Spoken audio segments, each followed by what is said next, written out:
আসসালামু আলাইকুম প্রিয় শিক্ষার্থীরা, নূর ইজি কোচিং সেন্টারে তোমাদের সবাইকে স্বাগতম। খুবই গুরুত্বপূর্ণ একটি সাজেশন দিব 2024 সালের এইচএসসি পরীক্ষার্থীদের জন্য। আজকে যে বিষয়ে আমি সাজেশন দিব সেই বিষয়টি হচ্ছে আইসিটি। এই আইসিটি বিষয়ে খুবই সংক্ষিপ্ত একটি সাজেশন দিব এবং তোমরা সবাই জানো যে 2024 সালে আইসিটি বিষয়ে যে এইচএসসি পরীক্ষাটি অনুষ্ঠিত হবে সেই পরীক্ষা কিন্তু সংক্ষিপ্ত সিলেবাস অনুসারে হবে। ঠিক 2023 সালে যে পূর্ণ বিনাশকৃত সংক্ষিপ্ত সিলেবাসে পরীক্ষা হয়েছিল, ঠিক তোমাদের 2024 সালেও কিন্তু সেম সিলেবাসে এইচএসসি পরীক্ষা অনুষ্ঠিত হবে। আজকের এই সাজেশনটা যদি তোমরা ফলো করো, আমি জানি তোমাদের পরীক্ষার এখনও হাতে বেশ কিছু সময় বাকি আছে, আর এই সময়ের মধ্যে যদি আমার সাজেশন অনুসারে তুমি পড়ো, তুমি চোখ বন্ধ করে 5টা সৃজনশীলের আনসার কিন্তু পরীক্ষায় দিয়ে আসতে পারবে। তো তোমরা অনেকেই জানো যে তোমাদের সংক্ষিপ্ত সিলেবাসে মোট 5টি অধ্যায় রয়েছে, যেখানে তোমাদের বইয়ের মধ্যে 6টা অধ্যায় আছে, সেখান থেকে একটি অধ্যায় বাদ দেওয়া হয়েছে, 1 থেকে 5টা অধ্যায় আছে। এবং এই যে তোমাদের সাজেশন দেব, সেই সাজেশন দেওয়ার আগে এই যে তোমাদের পরীক্ষা যে হবে সেটার মানবন্ধনটা আমি তো তোমাদেরকে বুঝিয়ে দিব। এবং সেই সাথে পরীক্ষায় যে 5টা অধ্যায় আছে তোমরা সবাই জানো কোন কোন অধ্যায় আছে, এবং অনেকেই সেগুলো পড়েও ফেলছো বা অনেকে পড়ছিলা আবার ভুলে যাচ্ছ, বা কোনটা পড়বা বেশি করে, কোনটা পড়বা না, কোন অধ্যায়টা ভালো করে পড়বা। আর তোমরা একটা বিষয় কি জানো যে তোমাদের প্রত্যেকটা অধ্যায়ের মধ্যে কিন্তু অনেকগুলো টপিক আছে। এখন কি তোমরা সব টপিক পড়বা না? আমি আজকে এমন একটা সাজেশন দিব যে সাজেশন অনুসারে বোর্ড সব সময় কোশ্চেন করে, এটা বোর্ডের রুলস। আর তুমি যদি আমার এই সাজেশন অনুসারে পড়াশোনা করো তাহলে অবশ্যই তুমি পরীক্ষায় ভালো করতে পারবা। যদি বিশ্বাস না হয় 2023 সালে যে আমি সাজেশনটা দিয়েছিলাম সেটা তোমরা দেখতে পারো, ওই সাজেশনটিও আমার এই ইউটিউব চ্যানেলে রয়ে গেছে।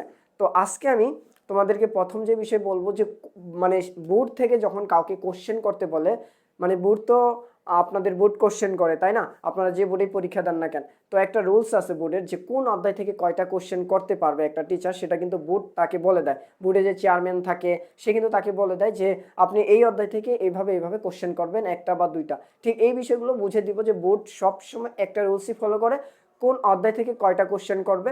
এই বিষয়গুলো আজকের এই ভিডিওতে আমি তোমাদেরকে খুব সহজ করে বুঝিয়ে দিব। তার আগে আমি তোমাদেরকে যে পরীক্ষার মান বন্টনটা আছে সেটা একটু বুঝাই। 100 নম্বরের পরীক্ষা, তো তোমরা একটু অনেকেই জানো যে আসলে তো আমরা জানি, এটা আবার বলার কি দরকার আছে, তারপরেও অনেকে হয়তো বা একটু কনফিউশনে থাকতে পারো যে আসলে কিভাবে হবে 100 নম্বরের পরীক্ষা হবে। দেখো তোমাদের পরীক্ষায় 1 নম্বর খেয়াল করো যে মোট কিন্তু সৃজনশীল থাকবে 8টি। এই 8টি সৃজনশীল থেকে কিন্তু তোমাদেরকে উত্তর দিতে হবে মাত্র 4টি। এই যে তোমরা যদি 4টা প্রশ্নের উত্তর দিতে পারো, মানে 5টি প্রশ্নের উত্তর দিতে হবে, সরি, যে কোনো 5টি, 8টা থেকে যে কোনো 5টা প্রশ্ন তোমাদের কি করতে হবে, আনসার করতে হবে। তারপরে খেয়াল করো 3 নাম্বার হচ্ছে এমসিকিউ থাকবে, আর এমসিকিউ হচ্ছে কিন্তু 25 নাম্বারেরই থাকবে, মানে 25টা এমসিকিউ থাকবে, তোমাদের 25টারই সঠিক উত্তর দিতে হবে। তাহলে তারপর দেখো 4 নাম্বার ব্যবহারিক হচ্ছে আরও 25, তার মানে 25, 25, 50 আর 5টা সৃজনশীল।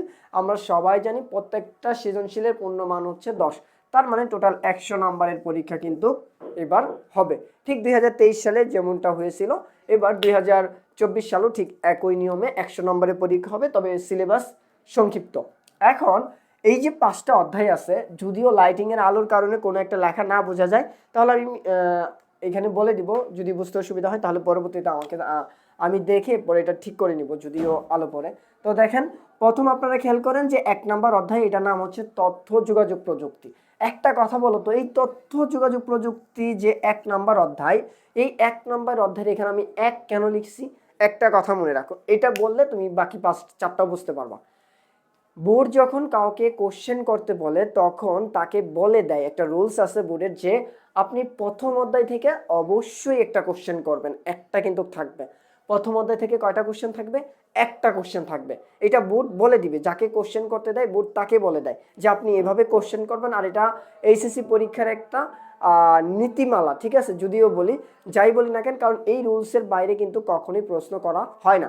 তারপর দেখেন দ্বিতীয় অধ্যায়টা হচ্ছে কমিউনিকেশন সিস্টেম নেটওয়ার্কিং। এই অধ্যায় থেকেও কিন্তু একটি কোশ্চেন প্রত্যেক বছরই বোর্ড করতে বলে, যাকে পরীক্ষার প্রশ্ন করতে দেওয়া হয়। ধরো আমাকে দেওয়া হয়েছে, এখন আমাকে বোর্ড বলে দিবে, একটা রুলস এভাবে লিখে দিবে যে আপনি এই অধ্যায় থেকে এই কোশ্চেন করবেন, এই অধ্যায় থেকে এই কোশ্চেন করবেন, কয়টা করতে পারবো একটা ধারণা দিয়ে দেয়। বা আমাকে ওই নীতির বাইরে যেতে পারবো না। তারপর দেখো 3 নাম্বার অধ্যায়টা হচ্ছে সংখ্যা পদ্ধতি ডিজিটাল ডিভাইস, সংখ্যা পদ্ধতি ও ডিজিটাল ডিভাইস। এইখান থেকেও কিন্তু 2টা কোশ্চেন প্রত্যেক বছরই বোর্ড করতে বলে। এটা কিন্তু বোর্ডের একটা রুল। যদিও তোমরা মনে করো যে না আমি মনে হয় এভাবে বলতেছি, এভাবে মনে হয় থাকবে না, তোমরা পরীক্ষার প্রশ্নটা হাতে নিয়ে দেখবা ঠিক এইভাবে কোশ্চেন থাকবে আর এইভাবে এই অধ্যায়গুলো থেকে কোশ্চেন করা হবে। আর তোমার সাজেশনটা এতটাই ভালো মানে নিতে পারবা যে তোমার যদি একটা ধারণা থাকে যে কোন অধ্যায় থেকে কয়টা কোশ্চেন হতে পারে বলতে আমি যেভাবে দেখাচ্ছি ঠিক বোর্ড এইভাবেই বলে। এরপর খেয়াল করো 4 নাম্বার অধ্যায় থেকেও হচ্ছে ওয়েব ডিজাইন পরিচিতি এবং HTML, এখান থেকে একটা থাকে। এই HTML থেকে প্রত্যেক বছরই বোর্ড একটা কোশ্চেন করে। দেন হচ্ছে পাস প্রোগ্রামিং ভাষা, এইখান থেকেও বোর্ড একটা কোশ্চেন করতে বলে। এখন হিসাব করো তো তোমাদের কোশ্চেন পরীক্ষায় থাকবে কয়টা? 8টা। হলো কয়টা? 1 2 এই 2 4 5 6টা। এখন তোমাদের কোশ্চেন পাইলাম 6টা, আমার আরো দরকার 2টা। এই 2টা বোর্ড কিভাবে করতে বলে? আসলে কিন্তু এই 2টা বোর্ডের দায়িত্ব না। এই 2টা কার দায়িত্ব? এই যে বোর্ড আমাকে কোশ্চেন করতে দিল আর আমাকে বলে দিছে আপনি এভাবে কোশ্চেন করবেন, আমাকে একটা শখ দিয়ে দিছে, আমি এভাবে ঠিক কোশ্চেন করে দিছি। করার পরে আমাকে এই 2টার দায়িত্ব দেওয়া হয়েছে যে এই 2টা আপনি যে কোনো মানে যে কোনো অধ্যায় থেকে আপনি করতে পারেন, সেটা আমার ইচ্ছা। এটা কিন্তু বোর্ড আমাকে বলবে না, আমি যেখান থেকে ইচ্ছা আমি সেখান থেকে দিব।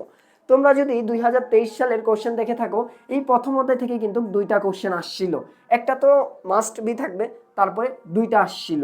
হ্যাঁ, এখন আমার ইচ্ছা হইলো আমি এই অধ্যায় থেকে আরও একটি কোশ্চেন বাড়িয়ে দিলাম এবং দ্বিতীয় অধ্যায় থেকে আরও একটি বাড়িয়ে দিলাম। আমার যেখান থেকে মন চাবে আমি চাইলে তৃতীয় অধ্যায় থেকে 3টা দিতে পারি অথবা চতুর্থ অধ্যায় থেকে 3টা দিতে পারি। এখন মানে সবসময় যে কোশ্চেন করে একটু ইজিভাবে করার জন্য এই 1 2 এর মধ্যে অথবা 3 এর মধ্যেই 2টা একটা কোশ্চেন বেশি করে দিয়ে দেয়। মানে হচ্ছে যে 2টা কোশ্চেন বাড়তি যে থাকে, হয়তো বা 1 নম্বর অধ্যায়ের মধ্যে 2টা দিবে অথবা 2 নম্বর অধ্যায়ের মধ্যেও 2টা দিতে পারে। তাহলে একটা জিনিস খেয়াল করো যে 1 2 3টা অধ্যায় যদি তোমরা ভালো করে করতে পারো তাহলে কিন্তু চোখ বন্ধ করে 5টা সৃজনশীলের আনসার করতে পারবা।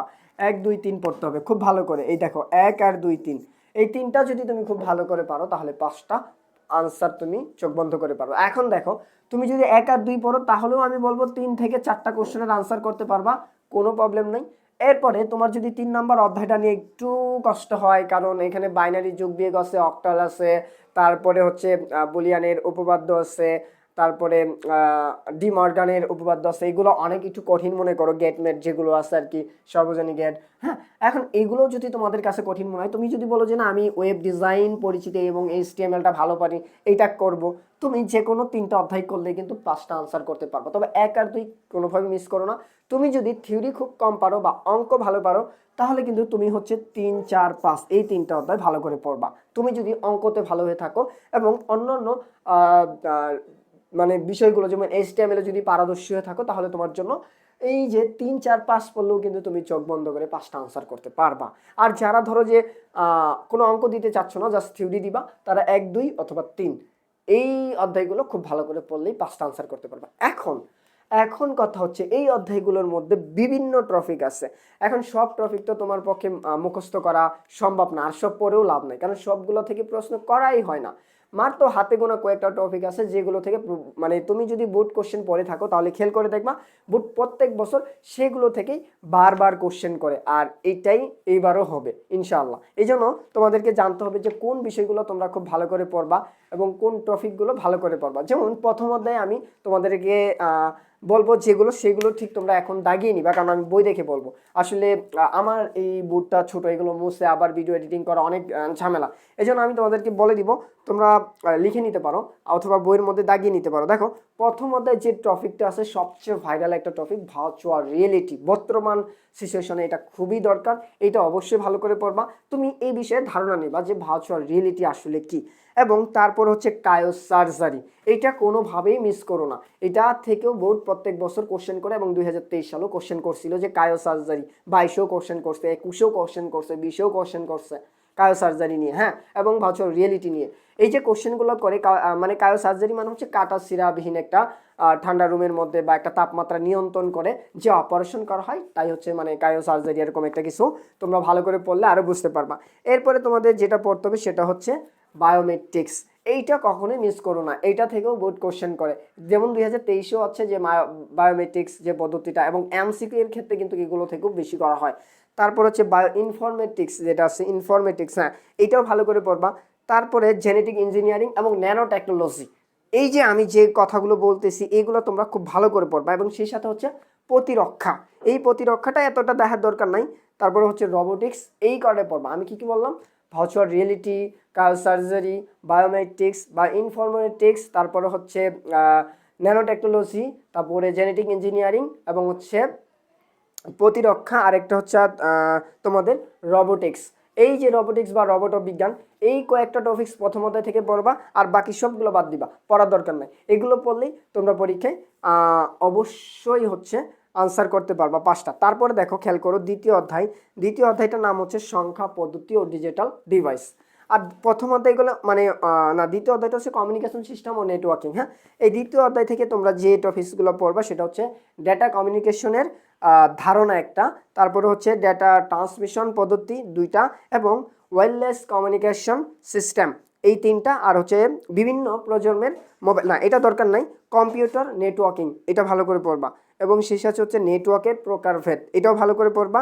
আর শেষ যেটা বেশি করে পড়তে পারবো সেটা হচ্ছে নেটওয়ার্কের টপোলজি। এই টপোলজিটা কিন্তু 6টা টপোলজি আছে, টপোলজি কিন্তু 6 ধরনের হয়, যেমন বাস টপোলজি, তারপর হচ্ছে ring topology, star topology, mesh topology, tree topology. হ্যাঁ, এরকম কিন্তু 6টা টপোলজি আছে। কোনটার সুবিধা এবং কোনটা অসুবিধা এগুলো খুব ভালো করে মুখস্থ করে যাবা। এই টপোলজি থেকে একটা কোশ্চেন অবশ্যই করবে তুমি, যদি কোশ্চেন না করে তুমি আমাদের কল করে জানাও, অবশ্যই এখান থেকে কোশ্চেন করা হয় টপোলজি থেকে। তারপর খেয়াল করো আরেকটা বলবো, সেটা হচ্ছে লাস্ট অ্যান্ড ফাইনাল, এটা হচ্ছে ক্লাউড কম্পিউটারিং এর ধারণা, এটাও ভালো করে পড়বা। তার মানে এই যে দ্বিতীয় অধ্যায় যেগুলো আছে সেগুলো এবং প্রথম অধ্যায় যে টপিকগুলো বললাম সেগুলো খুব ভালো করে পড়লেই তুমি পরীক্ষায় কমন পাচ্ছ। এবং তৃতীয় অধ্যায় যেটা বললাম সংখ্যা পদ্ধতি ও ডিজিটাল ডিভাইস, এই অধ্যায় থেকে যেগুলো পড়বা সংখ্যা পদ্ধতির ভিত্তি বা বেস, এটা খুব ভালো করে পড়বা। এবং বাইনারির যোগ বিয়োগ, এটা কিন্তু আসে খ নম্বর অথবা গ নম্বরে দেয় যে বাইনারির যোগ অথবা বিয়োগ করো। হ্যাঁ, তারপরে 2-এর পরিপূরক কোনোভাবে মিস করো না, এটা থেকেও কোশ্চেন করা হয়, বারবার বারবার কোশ্চেন করা হচ্ছে 2-এর পরিপূরক থেকে। এবং কোডের ধারণাটা তোমরা একটু দেখতে পারো। তারপরে দেখো এই অধ্যায় যেগুলো আছে বুলিয়ানের অ্যালজেব্রা, তারপর হচ্ছে বুলিয়ানের উপপাদ্য, ডি মর্গানের উপপাদ্য, হ্যাঁ এইগুলো পড়বা। এবং মৌলিক গেট এবং সর্বজনীন গেট এই দুইটা একটু ভালো করে দেখবা। আর শেষ যেটা হচ্ছে রেজিস্টার, এটা একটু ভালো করে পড়বা। এই রেজিস্টার থেকেও একটু কোশ্চেন করা হয় খুব কম বেশি। আমরা এখন চলে যাব চতুর্থ অধ্যায়। এই চতুর্থ অধ্যায় তোমরা সবাই জানো যে ওয়েব ডিজাইন পরিচিতি এবং HTML। এই অধ্যায় থেকে বেশ কিছু টপিক আছে যেগুলো পড়লেই কোশ্চেন পড়ে যাবে, মাত্র 4টা পড়লেই হবে। দেখো, প্রথম হচ্ছে HTML ধারণাটা তোমরা নিয়ে নিবা, এটা পড়বা। তারপর হচ্ছে HTML এর সুবিধা এবং অসুবিধা, এটা খুব ভালো করে পড়বা। এবং ফাইনাল হচ্ছে HTML এর নকশা বা কাঠামো, এই যে 3টা। আর আরেকটা জিনিস পড়তে পারো যে সেটা হচ্ছে ফরম্যাটিক বা হাইপার লিঙ্ক। হ্যাঁ, এই দুইটা অতটা দরকার নাই, তুমি লাস্টের দুইটা আছে যেটা যে ওয়েব পেজ ডিজাইন এবং ওয়েব পেজ পাবলিশ, এই দুইটা ভালো করে পড়বা। ঠিক এই কয়েকটা পড়লেই কিন্তু তুমি চতুর্থ অধ্যায় থেকে কমন পাচ্ছ। আমি আবারও বলতেছি, HTML এর ধারণা, HTML এর সুবিধা এবং অসুবিধা, HTML এর টেগ এবং সিনিটেগ যেগুলো আছে পরিচিতি, এটা দরকার নাই। হ্যাঁ, টেগ এটা পড়তে হবে, সরি। তারপর হচ্ছে HTML এর নকশা কাঠামো ও আর্ট, হ্যাঁ আউট, এগুলো ভালো করে, লে আউট যেগুলো, এগুলো খুব ভালো করে পড়তে হবে। এবং হচ্ছে ওয়েব ডিজাইন পাবলিশ এবং ওয়েব পেজ পাবলিশ এবং ওয়েব ডিজাইন মানে ওয়েব পেজ ডিজাইন এবং পাবলিশ, এই দুইটা আলাদা, এই দুইটাও পড়তে হবে। এবং পারলে ফরম্যাটিংটা একটু পড়বেন, তাহলে অবশ্যই কমন পাবেন। এবং পঞ্চম যে অধ্যায়টা রয়েছে সেটার নাম হচ্ছে প্রোগ্রামিং ভাষা। এখান থেকে জাস্ট 3টা জিনিস পড়বা, 3টা বা 4টা, হ্যাঁ 4টা জিনিস পড়বা। 1 নম্বর হচ্ছে প্রোগ্রামিংয়ের ভাষা, তারপর হচ্ছে যান্ত্রিক ভাষা, এবং লাস্টে হচ্ছে উচ্চ স্তরের ভাষা, তারপরে হচ্ছে চতুর্থ প্রজন্মের ভাষা। এই 4টা পড়লেই তুমি পঞ্চম অধ্যায় থেকে একটা কমন পাবা ইনশাল্লাহ। ঠিক আছে, এই যে আজকে যে সাজেশনটা দিলাম এটা তোমরা অবশ্যই ভালো করে যদি বাসায় পড়ো, এই টপিকগুলো বারবার পড়ে যাও। পরীক্ষার এখনো বেশ কিছুদিন বাকি আছে, তোমাদের 30শে জুন থেকে কিন্তু 2024 সালের SSC পরীক্ষা শুরু হবে। তবে ইতিমধ্যে শিক্ষামন্ত্রী বলেছেন যে কিছু স্থানে পরীক্ষা বন্ধ রাখা হতে পারে, তো সেটা এখনো জানি না। আপাতত তোমরা এই বিষয়গুলো যেগুলো সাজেশন দিলাম এগুলো ভালো করে পড়ো ইনশাল্লাহ। এভাবে হয়তো কেউ সাজেশন দেয় না, তোমাকে প্রশ্ন দিয়ে দেয় তুমি তৃতীয় অধ্যায় থেকে এটা পড়ো এটা পড়ো, আমি যেভাবে দিলাম আমার মতো, আমার 23-এর সাজেশনটা তোমরা দেখতে পারো, অবশ্যই কমন পাইছে সবাই। হ্যাঁ, সবাই ভালো থাকবেন এবং নূর ইজি কোচিং সেন্টারের সাথেই থাকবেন। আপনি নতুন হলে আমাদের চ্যানেলটিকে অবশ্যই সাবস্ক্রাইব করবেন। ধন্যবাদ।